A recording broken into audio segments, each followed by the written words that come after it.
Motor bike ফাইন্যান্সের সঙ্গে যুক্ত এক প্রতারকের খোঁজে গ্রাহকরা গোমতী জেলার অন্তর্গত চেলাগাং থানায় নালিশ জানালো।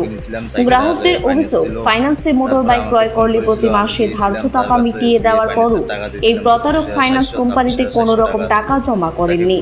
বাধ্য হয়ে গ্রাহকরা শুক্রবার বিকেলে শ্রীরাম দাসকে ধরে নিয়ে চেলাগাং থানায় নিয়ে আসে। গ্রাহকদের অভিযোগ, করবুক মহকুমার বিভিন্ন এলাকা থেকে মোটর বাইকের স্টলমেন্ট বাবদ গ্রাহক থেকে প্রতি মাসে প্রায় 3 থেকে 4 লাখ টাকার মতো সংগ্রহ করলেও এই টাকাগুলো গ্রাহকদের নামে জমা করেননি ফাইন্যান্স কোম্পানিতে। দীর্ঘদিন ধরে শ্রীরাম দাসকে খুঁজে পাচ্ছিল না বলে গ্রাহকদের অভিযোগ।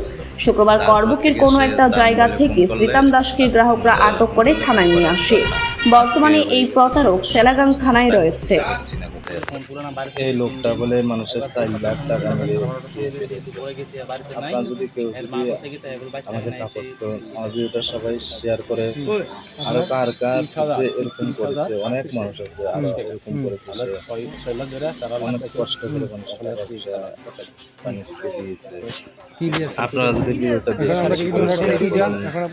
করবেন, যদি আরো কারোর টাকা মেরে থাকে তাকে দেখবে, সে তো এখন ফোন ধরে না, আছে কোন জায়গাতেও যায় না, খবরে নিউজে তাকে আমি দেখলাম, আমি অনেকদিন তার বাড়িতে গিয়েছি, তার মা কান্নাকাটি করে, তার মা বলে যে এরকম ওই মানুষের টাকা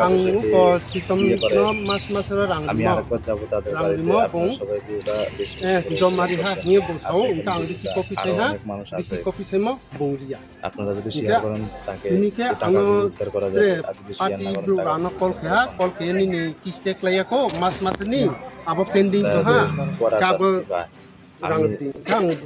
আরেকখান থেকে আমি এখন আমার কোনো কাজ হয়নি। দাদা আপনার?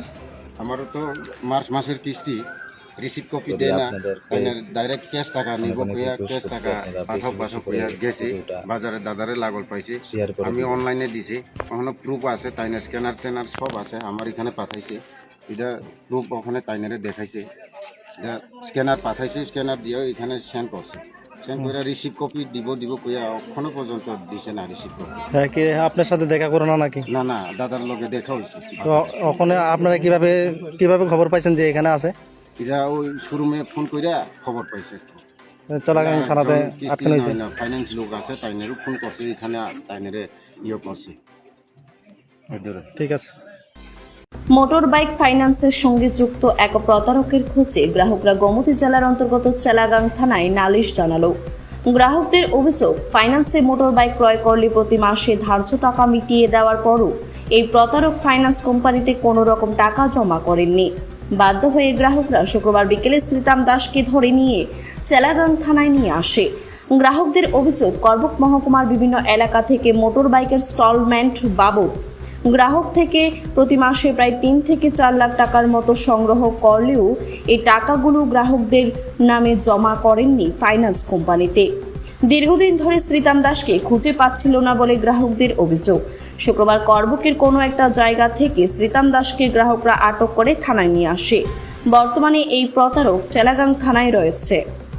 খাইছে 3 কিস্তি, এরপরে ওখান যে নিচে ওখান নিচে আরেকজন আইয়া নিচে 15,000, তো তারা কইছে ক্লিয়ার সার্টিফিকেট দিব কইয়া নিয়ে গেছে, ওখানে নাই, 4 মাস হয়ে গেছে এখনো।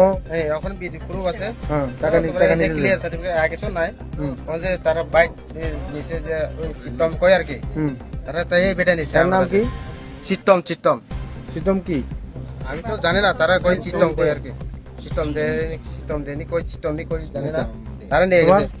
আমার সমস্যা বলতে আমার বাইকের নিউজ প্রোডাক্ট ছিল 4 মাস ধরে, এখন এরা করছে বই কিতা এসে এর ওষুধ আসবে এটা করে সেটাই বলতে স্যার এটা করছে, টাকা তুমি রিসিট কাটছে 2টা টাকা দেওয়া তুমি সাইকেল তো ভাই আমার কাছে না, তোমার দিমু তুমি আমার টাকা দাও। আমার ফোন করে না, বাড়িতে গেছে 3 দিন, একবার ভোর 7টার সময় গেছে, রাত 12:30টার সময় গেছি, দুপুরে গেছি, বাড়িতে নাই, এর মা গেছে গেতে বাড়িতে থাকে না, এসে এটা কথাবার্তি কইছে আর কি। আপনার 30,038 টাকা আমরা 6 মাস ধরে তারা লাখ পাইছি না, তখন থানা পাইছি। এখন আপনারা কি চান? এটা আমরা পয়সা চাই, আগে যে আনছিল এটা আমরা দিতেই পেরেছি। আপনার আমার মার্চ মাসে এই 15 দিনে ফোন করছে যে সার্টিফিকেট দিয়ে দাও তাই নিয়ে গেছে খবর দেনে ব্যুরো রিপোর্ট, খবর জনস্বার্থে। এই মাদারচোদে আমার থেকে 32,700 টাকা খেয়েছে। আমি একটা সাইকেল কিনেছিলাম, সাইকেলটার ফাইন্যান্স ছিল। তারপরে আমাকে ফোন করেছিল, আমি গিয়েছিলাম তার কাছে, গিয়ে ফাইন্যান্সের টাকা দিয়েছিলাম 32,700, 26,700 টাকা ছিল। তাকে আরও আমার থেকে 5,000 টাকা বেশি নিয়ে টাকাটা বলছিল আমাকে তার হাতে দেওয়ার লাগে। তার হাতে দিয়েছিলাম, বললো কোনো কাগজ টাগজ লাগবে না, তুমি এখন বাড়ি চলে যাও, কাল পরশুর দিকে তোমাকে আমি পুরো ক্লিয়ারেন্স দিয়ে দেবো। এই কথা বলে আমার থেকে 32,700 টাকা নিয়ে গিয়েছিল। তারপরের থেকে সে তার মোবাইলে ফোন করলে ফোন ধরে না, ফোন করলে ফোন ধরে না। আজকে হয়ে গেছে 2 বছর পর্যন্ত তাকে খুঁজে পাচ্ছি না কোথায় আছে। এই লোকটা বলে মানুষের 4 লাখ টাকা মেরে খেয়ে ফেলেছে। আপনারা যদি কেউ আমাকে সাপোর্ট করুন, আমার ভিডিওটা সবাই শেয়ার করে, আরও কার যে এরকম করেছে, অনেক মানুষ আছে আরও এরকম করেছে। সে অনেক কষ্ট করে মানুষের টাকা পয়সা ফাইন্যান্সকে দিয়েছে।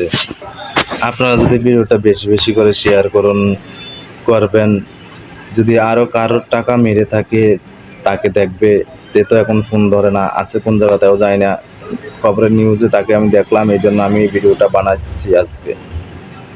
তা নাহলে আমি অনেকদিন তার বাড়িতে গিয়েছি, তার মা কান্নাকাটি করে, তার মা বলে যে এরকমই মানুষের টাকা পয়সা খেয়ে করে। আমি আরেকবার যাবো তাদের বাড়িতে। আপনারা সবাই ভিডিওটা বেশি বেশি করে শেয়ার করবেন, আর দেখেন ভিডিওটা, আরও অনেক মানুষ আছে। আপনারা যদি শেয়ার করেন তাকে এই টাকাগুলো উদ্ধার করা যাবে, আর যদি শেয়ার না করেন টাকাগুলো উদ্ধার করা সম্ভব হবে না। তাদের কড়া শাস্তি পায়।